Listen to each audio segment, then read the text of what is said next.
Khalsa girls inter college में कथित फर्जी नियुक्तियों के खिलाफ आवाज उठाने पर रची गई थी साजिश। श्री गुरु सभा और गणमान्य पदाधिकारियों ने जताई प्रसन्नता। फैसले की विस्तृत जानकारी दी। उन्होंने इस निर्णय को सत्य, ईमानदारी और न्याय की बड़ी जीत बताया। संवाददाताओं को संबोधित करते हुए उन्होंने स्पष्ट किया कि उनके विरुद्ध द्वेष भावना से लगाए गए सभी आरोप पूरी तरह निराधार साबित हुए हैं और अब सच्चाई सबके सामने आ गई है। रविंदर सिंह ने बताया कि संस्था की गरिमा, पारदर्शिता और शिक्षा व्यवस्था को मजबूत बनाने के उद्देश्य से उन्होंने कॉलेज में पूर्व में हुई कथित फर्जी नियुक्तियों के मामलों को पूरी प्रमुखता से उठाया था। उन्होंने संबंधित उच्च अधिकारियों को इन मामलों की निष्पक्ष जांच कराने के लिए लगातार शिकायतें दर्ज कराई थी। उनका कहना है कि सुधारवादी कदम के बाद कुछ विरोधी और संस्था विरोधी तत्व उनसे व्यक्तिगत रंजिश रखने लगे हैं। सामाजिक स्तर पर उनकी छवि धूमिल करने के उद्देश्य से उनके विरुद्ध मनगढ़ंत और झूठे आरोप लगाए गए। विरोधियों ने उन्हें मानसिक रूप से परेशान करने और संस्था के कार्यों में बाधा उत्पन्न करने का हर संभव प्रयास किया, लेकिन अंततः सत्य की जीत हुई है।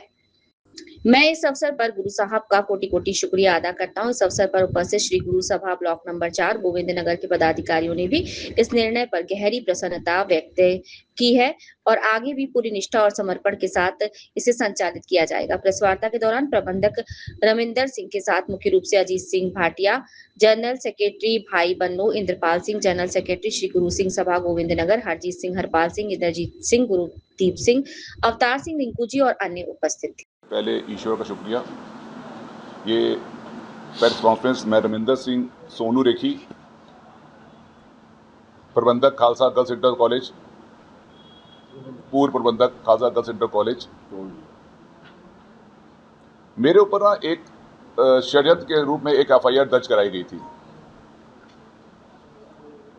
तो सबसे पहले मैं क्लियर करना चाहता हूं कि ये जो एफआईआर दर्ज कराई थी, ये एक ही व्यक्ति के जो एक ही परिवार के 4 व्यक्ति हैं, 3 सगे भाई, एक चाचा का लड़का है इनका। ये इसने कई सालों से, पिछले कई सालों से अगर पता करेंगे गुरुद्वारों पर कई मुकदमे दर्ज किए हुए हैं, हमारी मैनेजमेंट के पहले भी। तो इनका एक उद्देश्य है कि मैनेजमेंट के मुकदमे दर्ज कराकर उनको सिर्फ मतलब कि एक तरह से ब्लैकमेलिंग करते हैं। अच्छा, मेरे ऊपर मुकदमे कैसे दर्ज हुए? जिस समय 2013 के आसपास या किस समय इन्होंने गोलक में ताले मारे थे, दान पात में ताले मारे थे, तो उसमें संगत को इकट्ठी करके हम लोगों ने इसके ताले खुलवाए थे कि आपका कोई राइट नहीं है गुरुद्वारे या मंदिर की गोलक में ताले मारने का। उसमें मैनेजमेंट नहीं थी कोई, तो संगत ने ये तय किया कि जो भी मैनेजमेंट आएगी उनको ये गोलक का पैसा दिया जाएगा। उसमें समाज में से 5 व्यक्तियों के नाम तय किए गए जिनके नाम एफडीआर बनेगी। वो व्यक्ति हमारे समाज से ही हैं, 5 व्यक्ति हैं। उसमें से एक इस परिवार का भी था, इन्होंने कहा हमारे परिवार का व्यक्ति होगा, और एक महेंद्र कौर जी जिनकी मृत्यु हो चुकी है वो भी थी। जिसमें 2017 में 16 में इलेक्शन हुआ एसीएम कार्यालय में, तो हमारी 17 के 17 सदस्य जीत कर आए।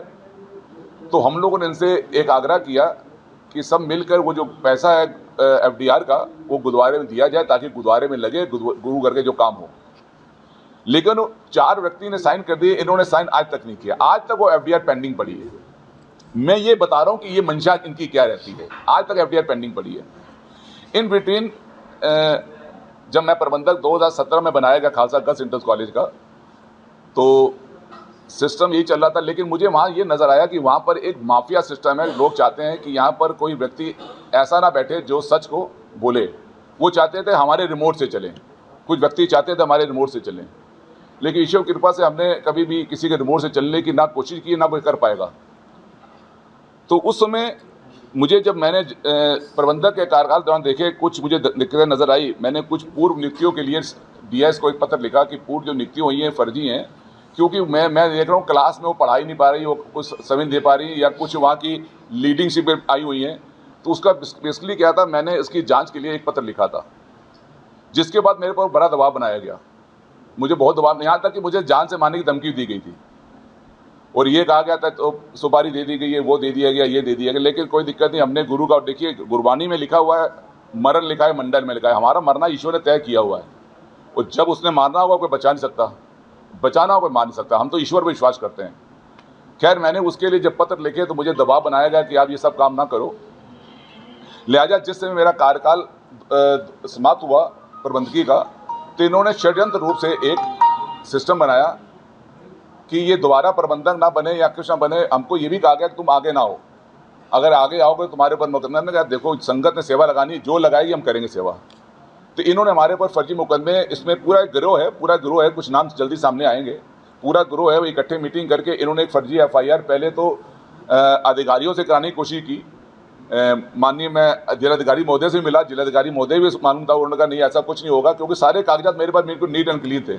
जैसा कि आपने बताया कि इलेक्शन उस समय जो हमारे 3 आदमी थे, इलेक्शन कमिश्नर आप थे, एक हरपाल सिंह जी थे, एक यहाँ पर डॉक्टर साहब है वो थे, तो ये पूरा इलेक्शन कमिश्नर में बैठा था, इलेक्शन हुए थे, आपके पत्राचारों में मेरा देखिए पॉइंट पर आ जाए।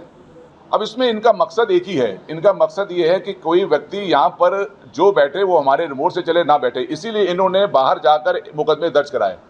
मुकदमे में इन्होंने जो धाराएं लगवा सकती वो लगाई, लेकिन मान लीजिए हाई कोर्ट जी का जितना, देखिए न्यायालय पर मुझे विश्वास था, ईश्वर पर विश्वास था और न्यायालय पर विश्वास था कि जो होगा सही होगा। वहाँ से जैसे फिर रिपीट करें, इनकी जो FIR को पूरा जज साहब ने रद्द कर दिया कि टोटल फर्जी FIR है। तो आप लोग से यही निवेदन करना चाहता हूं कि देखिए, हम आपके माध्यम से समाज को भी कहना चाहते हैं कि आप आगे आएं। ये किसी मेरे पर्सनल घर का काम नहीं है, ये काम समाज में आप सबका काम है। आज हमारा सबका राइट बनता है, आप सबका राइट बनता है कि हमारे जितनी भी शैक्षिक संस्थाएं हैं या कोई भी संस्था है, उस पर कोई आदमी ऐसा काबिज ना हो जो अपने मनमानी करे या अपने घर के फायदे करने के लिए इन पर गलत प्रयोग करे। बस यही मैं चाहता हूँ कि जो व्यक्ति है उसको भाई अच्छी बात कही, वो ईश्वर के आगे जाके अपना गुनाह मांगे, संगत को माफ करे, बस यही